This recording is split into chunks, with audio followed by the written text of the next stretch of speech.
नमस्कार, मैं हूँ आपका दोस्त विजय विद्रोही। आप मुझसे जुड़ चुके हैं, इसके लिए आप सबका तहे दिल से शुक्रिया। अगले 6-7 मिनट सिर्फ आपसे जुड़े रहने की कोशिश करूँगा। बात राजस्थान की हो रही है, डॉक्टर किरोड़ी लाल मीणा की हो रही है। बड़ा सवाल उठता है कि क्या बीजेपी के सचिन पायलट बन गए हैं डॉक्टर किरोड़ी लाल मीणा?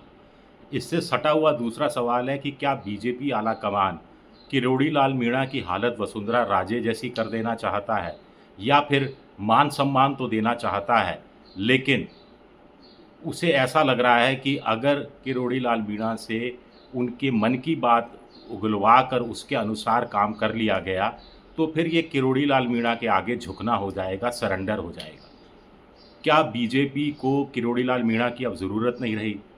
आदिवासी वोट बैंक के एक हिस्से पर किरोड़ी लाल मीणा का अख्तियार है, ख़ास तौर से पूर्वी राजस्थान में। लेकिन क्या बीजेपी को लग रहा है कि इसकी ज़रूरत नहीं रही और डॉक्टर किरोड़ी लाल मीणा अपने आप को रेलिवेंट बनाने की कोशिश कर रहे हैं? उनको लग रहा है कि बीजेपी आलाकमान उनको इग्नोर कर रहा है और उनकी उपेक्षा कर रहा है, तो बार-बार मीडिया के सामने जाना चाहिए, कुछ ऐसी हरकत करनी चाहिए जिससे आलाकमान को वो बार-बार फुट ऑन टोज़ रखें। यानी काला कमान उनको भूले नहीं। इस तरह की तैयारी किरोड़ी लाल मीणा कर रहे हैं, ख़ास तौर से आज जिस ढंग से वो एसओजी के दफ़्तर में जाते हैं, 3-3 परीक्षा लीक के मामले में सबूत लेकर जाते हैं, यही काम सचिन पायलट किया करते थे। अशोक गहलोत की सरकार थी, तो वो अजमेर आरपीएससी से जयपुर तक पदयात्रा की थी और ध्यान है जयपुर में आकर उन्होंने रैली की थी, तब क्या कहा था कि ये जो छाले हैं, इनको मैं कभी भूलूँगा नहीं। युवाओं के साथ अन्याय हो रहा है, परीक्षा लीक मामला उन छात्रों के भविष्य के साथ खिलवाड़ करने के बराबर है। छोटी मछलियाँ पकड़ी जा रही हैं, बड़ी मछलियाँ गायब हैं। अब यही काम डॉक्टर किरोड़ी लाल मीणा कर रहे हैं। भजनलाल सरकार अपने ही मुख्यमंत्री को वो आड़े हाथ ले रहे हैं, कहीं न कहीं कटघरे में खड़े करने की कोशिश कर रहे हैं। उनके धरने की चेतावनी के बाद तो बीजेपी को और ज़्यादा बैकफुट पर आ जाना चाहिए, या बीजेपी इसे अनुशासनहीनता की कार्रवाई मानकर उनको कारण बताओ नोटिस जारी करने का राजनीतिक जोखिम ले सकती है।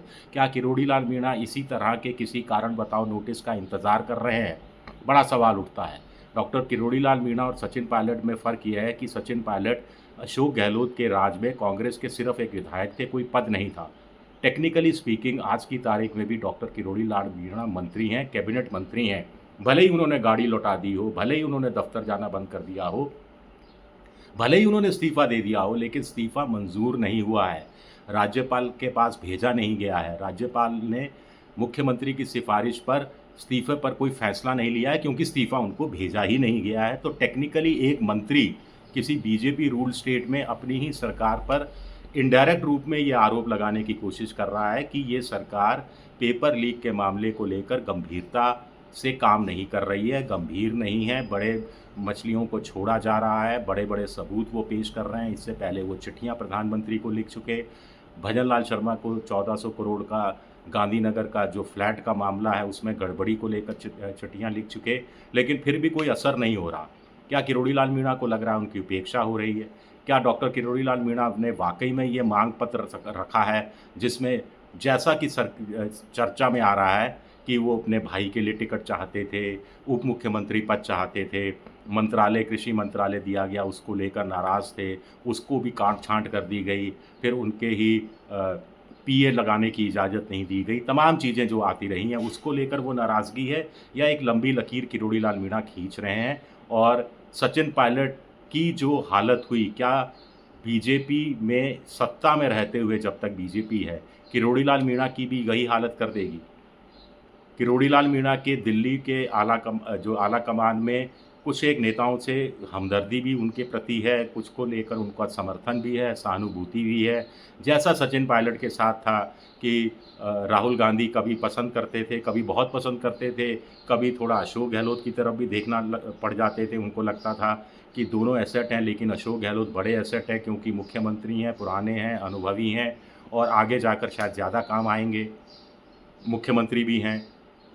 लेकिन सचिन पायलट को प्रियंका गांधी का साथ मिलता रहा आला कमान में। लेकिन क्या, क्योंकि उनकी तारीफ़ खुद प्रधानमंत्री नरेंद्र मोदी ने की थी और नरेंद्र मोदी समझते हैं कि बीजेपी में किरोड़ी लाल मीणा जैसे जुझारू नेताओं की कितनी ज़रूरत है, तो क्या वो सहानुभूति उस खाते में किरोड़ी लाल मीणा के खाते में आई हुई है, इसलिए जेपी नड्डा की तरफ से कोई उनको अगर भाव नहीं मिल रहा उस रूप में, तो भी उसकी परवाह नहीं कर रहे हैं डॉक्टर किरोड़ी लाल मीणा, या वो जताने की कोशिश कर रहे हैं कि वो ज़िंदा हैं, वो बड़े नेता हैं, वो जुझारू नेता हैं, वो टस से मस होने वाले नहीं हैं अपनी मांगें पूरी होने तक, वो हार मानने वाले नहीं हैं, उनको वसुंधरा राजे सिंधिया की तरह दरकिनार नहीं किया जा सकता, उनको सतीश पूनिया की तरह राज्य से बाहर नहीं भेजा जा सकता, राजेंद्र राठौड़ जैसी हालत उनकी नहीं की जा सकती।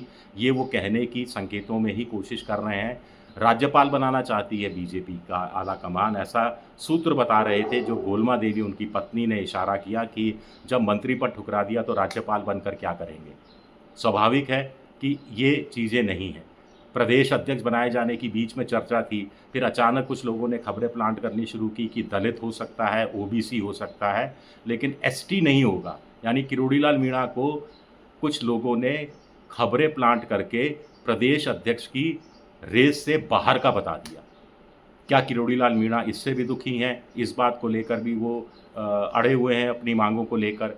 क्या भजनलाल शर्मा को लगता है कि जब एक मंत्री इस्तीफा वापस नहीं लेने की हट पर टिका हुआ है और ऐसा शख्स जो अपनी जाति विशेष में बहुत प्रभावशाली भूमिका निभाने की क्षमता रखता है, युवाओं में जिसकी पैठ है, जो जुझारू संघर्षशील नेता के रूप में माना जाता है, जिस पर भ्रष्टाचार के आरोप नहीं हैं, ऐसा व्यक्ति अगर प्रदेश अध्यक्ष बन गया तो भजनलाल शर्मा के लिए कितना गंभीर संकट, राजनीतिक संकट समय समय पर खड़ा कर सकता है। अपनी ही सरकार को जब वो अभी कटघरे में ले रहे हैं तो प्रदेश अध्यक्ष बनने पर कितना और कटघरे में लेंगे, इसकी कोई सीमा नहीं है। तो कुल मिलाकर डॉक्टर किरोड़ी लाल मीणा की स्थिति बीजेपी में सचिन पायलट जैसी हो गई है, जो सचिन पायलट की कांग्रेस में हुआ करती थी। सचिन पायलट को तो फिर बाद में जो मौका मिला राजनीतिक, उसको उन्होंने भुनाने की कोशिश की, उसमें कामयाब भी हुए। लोकसभा चुनाव के बाद उनका सियासी कद बढ़ा है। अब विधानसभा के उपचुनाव में उनका सियासी कद और बढ़ सकता है, इस बात की संभावनाएं जताई जा रही हैं। ऐसी संभावना क्या बीजेपी के डॉक्टर किरोड़ी लाल मीणा में कोई देख रही है, या वो देखना ही नहीं चाहती, या विधानसभा उपचुनाव में कम से कम 2 सीटें उनको दी जा सकती हैं कि आप जो टोंक सवाई माधोपुर की सीट है और दूसरा की सीट आप जिताकर दिखाइए। मैं तो कह रहा हूं कि अगर वो अपने भाई के लिए टिकट चाहते हैं, अगर चाहते हैं, मुझे नहीं मालूम चाहते हैं नहीं चाहते, अगर चाहते हैं तो आलाकमान को दे देना चाहिए, सहर्ष दे देना चाहिए। इससे कम से कम डॉक्टर किरोड़ी लाल मीणा एक्सपोज हो जाएंगे। अगर उनके भाई को टिकट मिलता है और वो मंत्री पद से जो इस्तीफा दिया उस इस्तीफे को वापस ले लेते हैं, और अगर भाई जीत जाता है तो बीजेपी के खाते में एक और विधायक जुड़ जाएगा। लेकिन अगर हार जाता है तो किरोड़ी लाल मीणा को उनकी सियासी औकात अपने आप पता लग जाएगी। तो क्या ये प्रयोग, ये जोखिम उठाने की स्थिति में भी आलाकमान नहीं है? आलाकमान कमज़ोर पड़ा है, लेकिन उसके बावजूद कहते हैं ना, रस्सी जल गई, आगे क्या बताया जाए। शुक्रिया मेरा वीडियो देखने के लिए। पसंद आए तो लाइक कीजिए, सब्सक्राइब कीजिए, शेयर कीजिए, घंटी जैसी आकृति दबा दीजिए ताकि नया वीडियो आए तो तत्काल आपको जानकारी मिल जाए। आप मेंबरशिप ड्राइव में भी जा सकते हैं, मेरी आर्थिक मदद की भी कोशिश कर सकते हैं। शुक्रिया, बहुत बहुत शुक्रिया।